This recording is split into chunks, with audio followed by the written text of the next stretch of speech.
This is the moment the world changed. Not in a boardroom, not in a press conference, in the sky, above the Middle East, in the dark. Somewhere over the region, according to reports that Washington has not denied and Tel Aviv has refused to confirm, something extraordinary happened. An F-35, the most expensive, most advanced, most heavily promoted fighter jet in the history of American military technology. The aircraft that America sold to its allies with an iron guarantee. Nothing in a hostile nation's arsenal can touch it. Something touched it. And not just one. According to analysts studying open-source satellite imagery, radar logs, and regional military communications, the number being discussed quietly in defense circles is 12. 12 F-35s gone in a single night.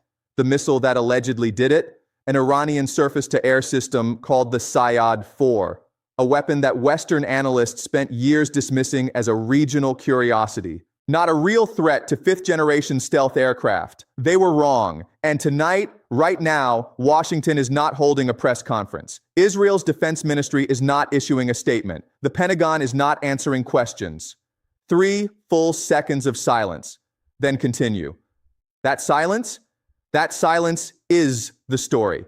My name is your name. I have spent X years studying how military power actually works, not how governments say it works. And in this video, I am going to walk you through 4 things that no official briefing will tell you tonight. Number 1, what exactly is the Sayyad-4, and how did a sanctioned, isolated nation build something capable of downing the world's most advanced jet? Number 2, why did the F-35's legendary stealth fail, and what does that mean for every nation that bought one? Number 3, what is happening right now in the back rooms of Tel Aviv and Washington, and why the silence is not the absence of information, but the management of catastrophe?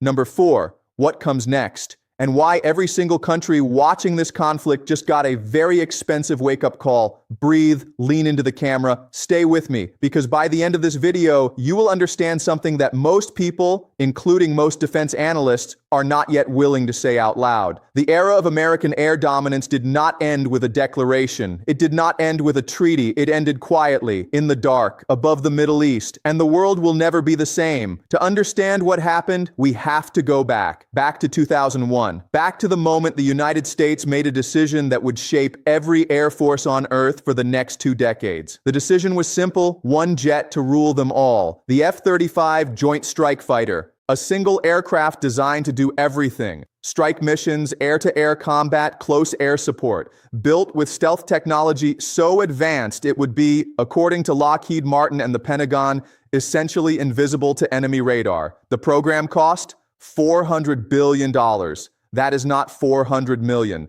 400 billion is a number so large it is almost impossible to picture. It is the most expensive weapons program in human history. And with that money came a guarantee, a solemn publicly stated guarantee that was sold not just to the American military, but to 14 allied nations, including Israel. The guarantee was this: no regional adversary can threaten this aircraft. Its stealth, its electronic warfare systems, its sensor fusion, these are so advanced that nations like Iran, like any nation under Western sanctions, simply do not have the technology to detect it, let alone destroy it. Slight pause. Voice becomes more deliberate. Israel bought that promise. They purchased 36 F-35I Adir variants, a customized Israeli version, at roughly $100 million per aircraft. They trained their best pilots. They built their entire air defense doctrine around F-35 capability. For years, it worked. Israeli F-35s reportedly flew over Iranian-controlled airspace in Syria. They struck targets with near impunity. The Iranians watched, took notes, and said nothing publicly. Voice dropped slightly, almost conspiratorial.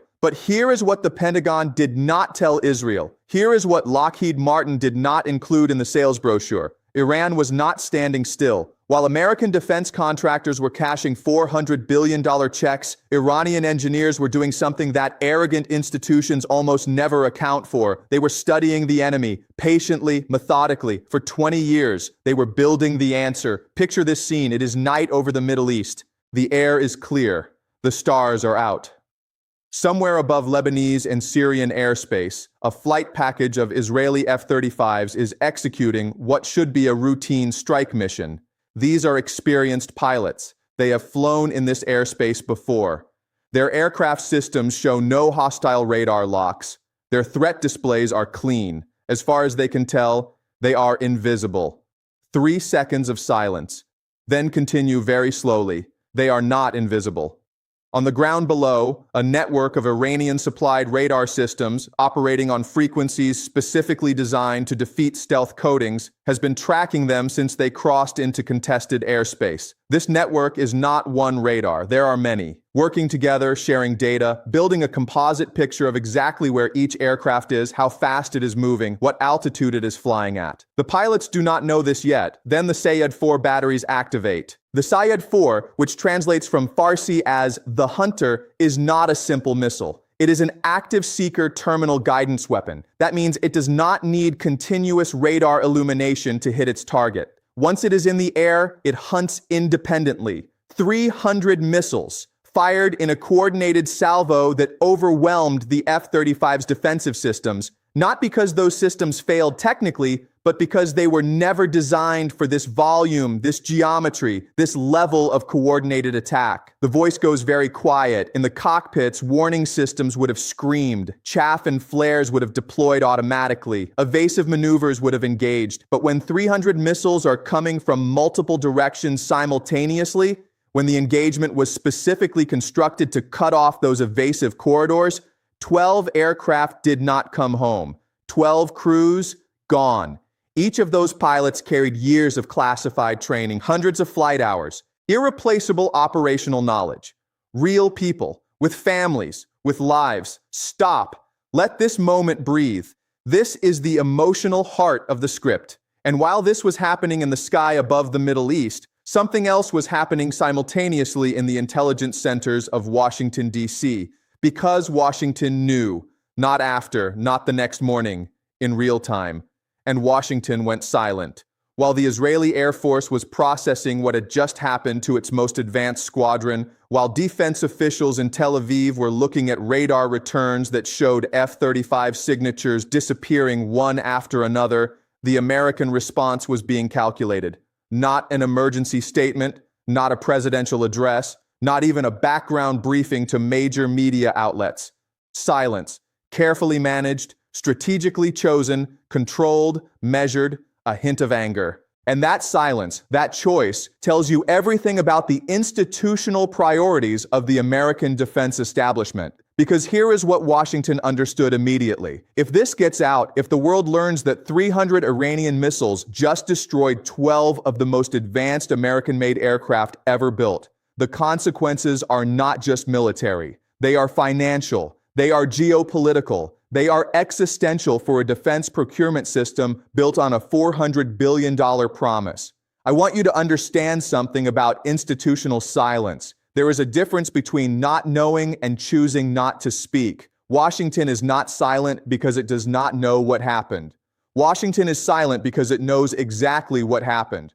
And it is calculated very precisely that the truth costs more than the silence. Lean forward slightly. Here is what we can deduce from what sources familiar with the regional situation are saying. Not from official briefings, but from the pattern of what is not being said. First, the Israeli Air Force has quietly suspended certain operational flight patterns in northern airspace. This is not being announced. But the absence of activity that was previously routine is itself data. Defense analysts tracking open-source flight monitoring have noted it. Second, emergency consultations between senior Israeli and American defense officials reportedly began within hours of the engagement. Not the kind with press conferences, the kind that happen in secure rooms with the recording devices off. Third, certain defense-related stock positions moved quietly. Not dramatically, but the kind of quiet drift that happens when institutional investors connected to certain defense communities begin processing information that has not gone public yet. Follow the silence. Follow the money. Then you will know what they know. Now, what is Israel not saying? Israel has a strategic doctrine called the campaign between the wars. The idea is simple. Use air power proactively to prevent Iran from building military infrastructure in Syria and Lebanon. Strike before the threat matures. That doctrine was built entirely on one assumption: F-35 survivability. The entire architecture of Israeli aerial dominance for the past decade rests on the belief that their F-35s can fly where they want, when they want, and come home. If that assumption is now broken, if what happened in that engagement represents a repeatable capability rather than a lucky anomaly, then that doctrine does not just need revision. It is over, and Israel cannot say that publicly, because saying it publicly tells every adversary in the region, Hezbollah, Hamas, Iranian proxy forces, that the air umbrella they have feared for a decade has a hole in it, so they say nothing, and they hope the silence holds. But silence in the age of satellite imagery and open-source intelligence does not hold for long. Shift tone. Now you go deeper. Let me tell you what Iran actually built, because this is the part that most Western analysis consistently gets wrong. The Sayyad-4 is not a copycat system. It is not Iran trying to reverse engineer a Russian missile and getting close. It is a purpose-built, indigenously developed answer to a very specific question. That question was, how do you kill a stealth aircraft that your radar cannot see in the traditional way? The answer Iran found is elegant in its simplicity. You do not try to see the stealth aircraft the way it was designed not to be seen. You see it in other ways. You look at the heat. You look at the turbulence. You look at the electronic emissions it cannot stop making. That is how you find an invisible aircraft. And once you find it, you send the hunter. Let me break this down in a way that makes the technical reality completely clear. Think of stealth technology like camouflage. If you paint yourself to blend into the forest, you are very hard to see. But camouflage only works against one type of observation. Paint yourself green and you are invisible to human eyes in the trees. But a thermal camera sees your body heat, a dog smells you, a microphone hears you move. The F-35 stealth works the same way. It was designed to defeat one specific type of detection, high-frequency radar, and it does that very effectively. But modern warfare is not one sensor. It is many. The hunter that cannot be seen by one eye can still be found by 10. Iran's Sayyad-4 system integrates three things that together defeat the F-35's specific defensive advantage. First, low-band VHF radar detection. The F-35 was not specifically designed to defeat VHF radar, which operates at long wavelengths. Iranian ground-based VHF radar can establish approximate location, not precise enough for a missile lock on its own, but precise enough to tell you where to look. Second, passive infrared tracking. Every jet engine produces a massive heat signature. Iranian infrared search and track systems can detect that signature at significant range, with no active radar emission at all. The aircraft is not warned because there is no radar beam to detect. Third, and this is the one that makes the Sayyad-4 operationally unique, active radar terminal guidance on the missile itself. The Sayyad-4 does not need ground radar to guide it all the way to impact. Once it is launched in the general direction of the target, established by VHF radar and infrared tracking, the missile's own seeker head acquires and tracks the target independently. It finds its own way to the end. Let this breathe, then build. Put it all together. Iranian ground stations quietly establish position using passive systems the F-35 pilots never knew were there. Infrared confirms the track. Batteries of Sayyad-4 missiles are launched, not toward the current position, but toward where the aircraft will be by the time the missiles arrive. 300 missiles, 12 aircraft, one night. Now, here is the geopolitical context that most competitor analysis misses entirely, and it is the most important part of this story. Iran did not build this capability alone. The multispectral detection methodology it used draws from technical knowledge gained after the 2011 incident, where a United States RQ-170 Sentinel stealth drone was captured virtually intact inside Iranian territory. That event was never fully explained. The drone landed. It did not crash. Iran somehow guided it down using electronic interference. That was not a coincidence. That was in 2011. The Sayyad-4 represents more than a decade of development built on that foundation. While the Pentagon was managing the narrative around that drone capture, insisting it was a malfunction, insisting the Iranians could never reverse engineer anything useful from the wreckage, Iran was reading the technical manual. Controlled, measured, let the gravity land. This is the cost of institutional arrogance. When you spend so much time managing your own narrative that you stop honestly evaluating your adversary, you create the exact conditions for this kind of operational surprise. 20 years of expensive complacency, paid for in 12 F-35s and 12 crews who deserved better. I need you to zoom out now, because what happened in the sky above the Middle East does not stay in the Middle East. Every defense ministry on the planet received the same informal briefing this week, whether they admit it or not, and the briefing had one message. The assumption that F-35s are immune to regional air defense threats is no longer operationally valid. The reverberations are already beginning. Let us follow the domino chain. Japan has committed to purchasing 105 F-35s. It is restructuring its entire air defense posture around F-35 capability, specifically in response to Chinese and North Korean missile development. What happened in the Middle East is not an abstraction in Tokyo. It is a direct data point about the aircraft their pilots will fly in a potential conflict with China, a nation developing its own multispectral stealth detection capabilities. Japanese defense officials are meeting this week. The public statements will be carefully neutral. The private conversations are anything but. While Tokyo is processing this intelligence, Seoul is also processing it. South Korea operates F-35s as the backbone of its defense against North Korean air power. North Korea has Iranian technical relationships, and Iranian technical relationships just demonstrated something new. This is where the financial consequences become truly staggering. Saudi Arabia has billions in American military equipment, Patriot batteries, F-15 fighters, discussions around F-35 acquisition. The entire Gulf Cooperation Council security architecture is built on one assumption: American technological superiority will remain decisive against Iranian military power. Last night, that premise was challenged, not theoretically, operationally. Iranian missiles destroyed American-made fifth-generation aircraft in the same airspace where Saudi Arabia and the UAE fly. Against the same threat environment their own defenses face, one engagement, one night, and $100 billion security guarantees begin to shake.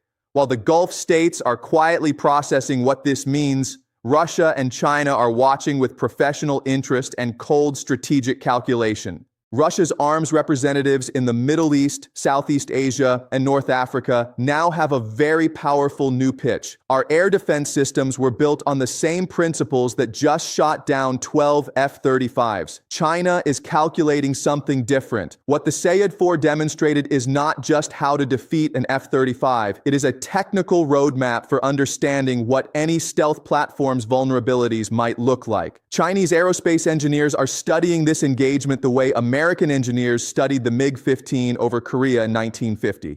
This will shape their next generation of both offensive and defensive systems. There is a moral dimension to this story that rarely gets mentioned in the technical analysis, and it is the dimension that I believe matters most. The nations that purchased F-35s, Japan, South Korea, Israel, Poland, Australia, purchased them based on American assurances. They trusted a guarantee. They restructured their entire defense planning around that guarantee. They trained their best pilots to fly into contested airspace because they were told the aircraft would protect those pilots. What do you call it when a guarantee is sold with full knowledge of its limitations? I am not going to answer that question for you. You are adults. You can reach your own conclusions. But I will say this: the pilots in those 12 aircraft deserved better than a $400 billion program that stopped honestly evaluating its own vulnerabilities 20 years ago. So where are we? Let me give you the honest picture. Not the institutional narrative, not the managed silence, but the operational reality as clearly as I can state it. An Iranian surface-to-air missile system has demonstrated the operational capability to defeat fifth-generation stealth aircraft at scale. The Sayyad-4 represents a capability threshold that Western analysis said Iran was years away from reaching. They reached it. The age of assumed F-35 invulnerability in contested Middle Eastern airspace is over. That is not a prediction. That is a post-event assessment. Washington will manage the narrative first. This is not a cynical accusation. It is an institutional prediction based on decades of behavioral pattern. The immediate response will be classification of specifics. Careful management of what journalists are told, emphasis on the exceptional circumstances of the engagement, reassurances to allied customers that upgrades are coming. Some of those upgrades may be real and meaningful. Stealth aircraft capability is not static, it evolves. The Western defense industry is not without resources. But here's the part that matters most. You cannot unring a bell. You cannot undemonstrate a capability. Iran has now shown the world, and every adversary defense ministry on the planet has taken note, that a regionally isolated nation with limited resources and significant ingenuity can build a weapon capable of defeating the most expensive military aircraft ever produced. That knowledge is now out in the world, and it does not go back. There is a story that runs through all of human history. It is the story of arrogance meeting reality, of a powerful institution becoming so convinced of its own dominance that it stops honestly accounting for the world outside its own narrative.